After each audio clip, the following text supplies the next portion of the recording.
Hello everyone. जो ये हमारी वोकैब की डेली जो सीरीज़ अब तक चला करती थी उसमें मैंने थोड़े से चेंजेस लाए हैं। तो अब क्या करेंगे, वो सारे चेंजेस का सबसे पहले मैं इंट्रोडक्शन दे देती हूँ, then will start today's session. So सबसे पहले मैं आपको बता दूँ कि ये जो सीरीज़ थी अब तक इसमें सिर्फ द हिंदू के डेली 5 वर्ड हम किया करते थे। अब हम इसमें जैसे कि एग्ज़ाम्स आ रहे हैं एसएससी वगैरह के और सारे, तो उससे रिलेटेड हमने थोड़े से चेंजेस किए हैं। इसमें भी आप वोकैब को ही सीखेंगे, एग्ज़ाम और हर पर्पज़ से यूज़फुल रहेगा। मगर इसमें आप हम इन सारे टॉपिक्स को किसी किसी दिन कवर किया करेंगे। जैसे कि किसी दिन मैंने 5 वर्ड आपको द हिंदू के वोकैब का करवा दिया, फिर किसी दिन 5 इडियम कर लेंगे, फिर एंटोनिम्स हो गया, सिनोनिम्स हो गया, फिर OWS means one word substitution और फ्रेजल वर्ब्स। तो ये सारे टॉपिक हैं इन सभी को हम कवर करेंगे। एक मतलब कि बहुत ज़्यादा वीडियो नहीं रहेगा, शॉर्ट वीडियो ही रहेगा, पर उसमें क्या करेंगे, किसी भी 2 टॉपिक के 5-5 वर्ड को या फिर सिर्फ 5 को सेम उसी तरह वीडियो के मदद से उसको आप सीखेंगे। तो चलिए स्टार्ट करते हैं। और इसको ये स्लाइड बनाने के लिए मैं यूज़ करूँगी इस बुक को, ब्लैक बुक जो आती है इंग्लिश वोकैबुलरी की। इसमें से सेम टू सेम सेंटेंसेस होंगे, ताकि अगर आप इस बुक को भी रेफ़र करते हैं तो आपको वहाँ से भी आप मैच कर सकें। तो मैं इस बुक की मदद से ये स्लाइड को प्रिपेयर करूँगी।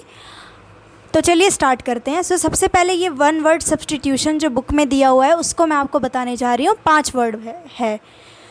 आज थोड़ा क्या है कि वन वर्ड सब्स्टिट्यूशन भी है और 5 ईडियम भी है, लेकिन ये इंट्रोडक्शन था इसलिए कि समझाने के लिए कि कैसे यूज़फुल रहेगा दोनों ही चीज़ें। फिर अगली बार से हम थोड़ा कम करेंगे, क्योंकि इंटेंशन सिर्फ एग्ज़ाम पर्पज़ से नहीं है, बट जो लोग तैयारी नहीं भी कर रहे हैं बट इंग्लिश वोकैब को इम्प्रूव करना चाहते हैं, तो कम वो याद करके कैसे हर चीज़ को कवर कर सकते हैं वो देखेंगे। फर्स्ट वर्ड है आपका अबेट। अबेट का मतलब होता है बिकम लेस इंटेंस और वाइड स्प्रेड, यानी कि किसी चीज़ का कम होना या किसी चीज़ को कम कर देना, हल्का कर देना, डिक्रीज़ कर देना, तो उसके लिए वर्ड होता है अबेट। एग्ज़ाम में वन वर्ड सब्स्टिट्यूशन में इसी तरीके से दिया जाएगा, बिकम लेस इंटेंस और वाइड स्प्रेड, यानी कि कोई चीज़ बहुत जगह में फैली थी वो कम जगह में सिकुड़ के रह गई। कोई चीज़ बहुत ही ज़्यादा गंभीर था अब वो कम गंभीर है, यानी कि वो अब लेस इंटेंस है। तो उसके लिए क्या शब्द है, तो जैसे कि बारिश पहले ज़्यादा थी फिर वो अब हल्की हो गई, तो उसके लिए क्या हो जाएगा, अबेट वर्ड है, यानी कि become less intense. Next word है आपका एबेटोर। एबेटोर का मतलब होता है ये वो प्लेस होती है जहाँ पर क्या बोलते हैं, जानवरों को स्लॉटर किया जाता है। स्लॉटर मीन्स उनको मतलब कि एनिमल्स का मास मर्डर किया जाता है, यानी कि एक आध जानवर नहीं, कई सारे एनिमल्स को वहाँ पे मारा जाता है ताकि उनको कंज्यूम किया जा सके एज अ फूड, यानी कि खाने के तौर पे। जैसे कि चिकन वगैरह हो गई या कुछ भी हो गया, तो उसको क्या किया जाता है, स्लॉटर मीन्स उनको मारना। उस ऐसी प्लेस को पूछा जाएगा कि क्या बोलते हैं, तो उस प्लेस को बोला जाता है एबेटोर। नेक्स्ट वर्ड है आपका the superior of a monastery. जो मोनेस्ट्री जो होती है वहाँ का जो सुपीरियर होता है, सबसे ज्ञानी सबसे तेज सुपीरियर होता है, उसको बोलते हैं एबॉट। तो ऐसे पर्सन को बोला जाता है एबॉट, यानी कि the superior of a monastery.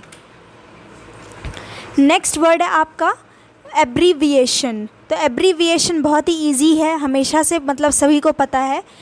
ये क्या होता है, शॉर्ट फॉर्म होता है किसी चीज़ का जिसकी मीनिंग फुल होती है, यानी कि जैसे कि रैम हम बोलते हैं, ये क्या है, एब्रीविएशन है। किस चीज़ का एब्रीविएशन, यानी किस चीज़ का शॉर्ट फॉर्म है, रैंडम एक्सेस मेमोरी। तो इसको हम शॉर्ट में बोलते हैं रैम। तो ये क्या है, रैम जो है रैंडम एक्सेस मेमोरी का क्या है, एब्रीविएशन है, यानी कि शॉर्ट फॉर्म है। जैसे फुल फॉर्म होता है वैसे ही शॉर्ट फॉर्म को एब्रीविएशन बोला जाता है। नेक्स्ट है to give up one's authority और थ्रोन, यानी कि अपनी अथॉरिटी या फिर अपना जो, मान लीजिए किसी को कोई क्वीन थी, अब क्वीन नहीं, मान लीजिए कोई किंग थे या फिर क्वीन ही मान लीजिए, अब वो अपनी रिस्पॉन्सिबिलिटी को छोड़ दें, त्याग दें, और वो क्वीन ना हो करके क्वीन किसी और को बना दें, या फिर किंग अपनी थ्रोन को त्याग दें, तो वो उसको क्या बोलते हैं, एब्डिकेट। एब्डिकेट करना, यानी कि उन्होंने अपनी अथॉरिटी को, यानी पावर जो थी, उनकी रिस्पॉन्सिबिलिटी थी, उसको उन्होंने त्याग दिया, एब्डिकेट कर दिया। अब जैसे कोई इंसान है जो, मान लीजिए कोई भी गवर्नमेंट ऑफिशियल है और वो अपना काम ढंग से नहीं कर रहे हैं, तो आप उन्हें बोल सकते हैं कि आप इस ड्यूटी से एब्डिकेट नहीं कर सकते हैं। मतलब कि अगर आप पोस्ट संभाल रहे हो तो सिर्फ सैलरी लेने के लिए नहीं हो, काम भी करना पड़ेगा जनता का। जैसे कि कोई बैंक मैनेजर या कोई हो, बस बैठ जाए नाम के लिए, पर कोई आए तो काम ना करे, तो उसको आप बोल सकते हो कि आप एब्डिकेट नहीं कर सकते हैं। You can not abdicate from your duty, यानी कि अपनी ड्यूटी से बचना चाहना के लिए भी एब्डिकेट होता है, और कोई इंसान अपनी गद्दी त्याग दे तो उसके लिए भी एब्डिकेट वर्ड यूज़ होता है। सो एग्ज़ाम में इसी टाइप से दिया जाएगा, to give up one's authority या फिर गिव अप वंस थ्रोन। तो उसके लिए वर्ड काफ़ी सारे दे दिए जाएंगे, अबॉट या कुछ भी, तो आपको पता रहेगा तो आप मार्क कर सकते हैं एब्डिकेट। नेक्स्ट, अब 5 ईडियम की शुरुआत है। सबसे पहला ईडियम है आपका जो ये हाईलाइटेड है, ये क्या है? A bad hair day. A bad hair day, इसका मतलब क्या होता है? A day on which everything seems to go wrong. यानी कि मनहूस दिन, यानी कि ऐसा दिन जिस दिन हर चीज़ गड़बड़ हो रही है। यानी कि मान लीजिए कुछ भी करना था किसी को उस दिन, तो उसकी, मान लीजिए उसे साइकिल से कहीं जाना था, फिर वो गया, पहले तो घर में साइकिल की चेन उतरी, कई बार बनाया, फिर रास्ते में गया तो टायर पंचर हो गया, फिर वो जिससे मिलने गया वहाँ पे वो थे नहीं, फिर बारिश होने लगी, मतलब टोटल मेस हो गया, सारा काम गड़बड़ हो गया। तो ऐसे दिन को बोलते हैं अ बैड हेयर डे। अब एग्ज़ाम में इस टाइप से ईडियम दे दिया जाएगा, अ बैड हेयर डे। फिर काफ़ी सारे जो ऑप्शन होते हैं 4, उसमें से मैक्सिमम 3 ऑप्शन ऐसे दिए, 3 या फिर 2 ऑप्शन ऐसे देते हैं जो कि हेयर से अब रिलेटेड होगा, ताकि इंसान कंफ्यूज हो कि ईडियम में हेयर दिया है तो इसका आंसर भी कुछ हेयर से रिलेटेड होगा, कि हेयर अच्छा नहीं है या हेयर कहीं फंस गया। तो इसका मीनिंग लेकिन एकदम से हट कर होता है। ईडियम का मतलब ही यही होता है कि जो लिखा होता है उसका मीनिंग वो नहीं होता है, कुछ और ही होता है। तो इसका मीनिंग क्या बताया मैंने? A day on which everything seems to go wrong, यानी ऐसा दिन जिस दिन हर एक चीज़ गड़बड़ होती चली जाती है। नेक्स्ट है a bad patch. A bad patch का मतलब होता है अ पीरियड ऑफ डिफ़िकल्टी, यानी मुसीबतों के दिन। तो जैसे कि पैच का मतलब होता है धब्बा, समझ सकते हैं आप। तो मान लीजिए यहाँ से यहाँ तक कुछ भी आपने कोई कलर कर दिया है ब्लू कलर, और बीच में एक पैच पड़ गया, धब्बा पड़ गया है, तो वो क्या है? डिफ़िकल्टी वाला पीरियड है, मतलब सब कुछ अच्छा कलर में है, बस वही बेकार है। So a bad patch means a period of difficulty, यानी कठिनाई का समय। फिर थर्ड ईडियम है, बहुत ही बेसिक है, जो कि मतलब सभी को पता होता है, अ बेड ऑफ रोजेस। लोग बोलते भी एग्जाम्पल में कि life is not a bed of roses, यानी कि ज़िंदगी आसान नहीं है कि सब कुछ मतलब कि बना बनाया ही रहेगा, मिल जाएगा खुद ही। So a bed of roses, an easy and happy situation. कोई ईजी और हैप्पी सिचुएशन को इंग्लिश में बोला जाता है अ बेड ऑफ रोजेस। फिर देखिए ये दूसरा ईडियम है।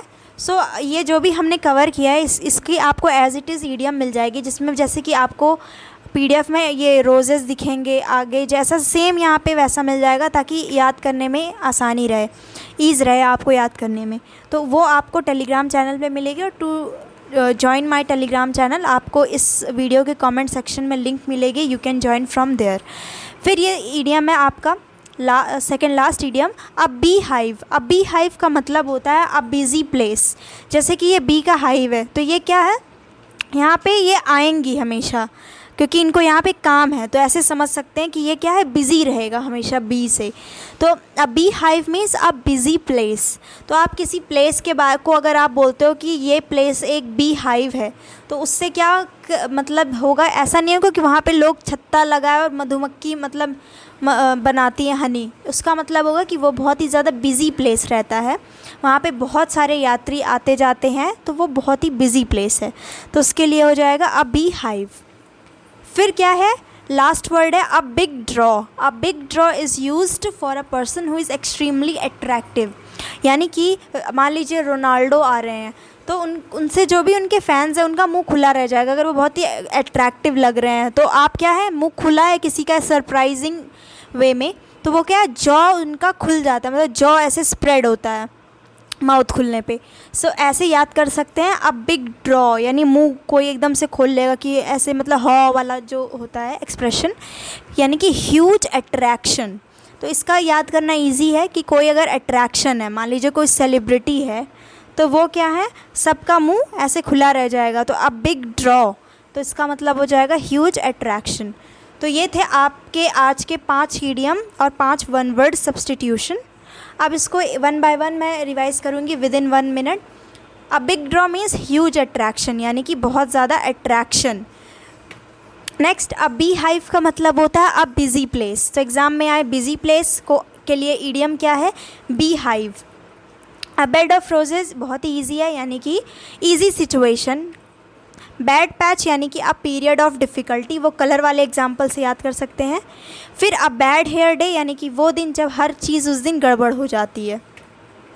एब्डिकेट का मतलब होता है कि अपनी अथॉरिटी से बचना या फिर अपनी अथॉरिटी को त्याग देना।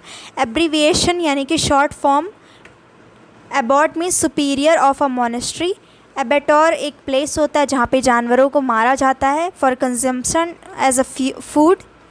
Next, abate means to become less intense. तो ये था आपके आज के वर्ड। आप PDF के ज़रूर से आप डाउनलोड कर सकते हैं if you don't have this black book.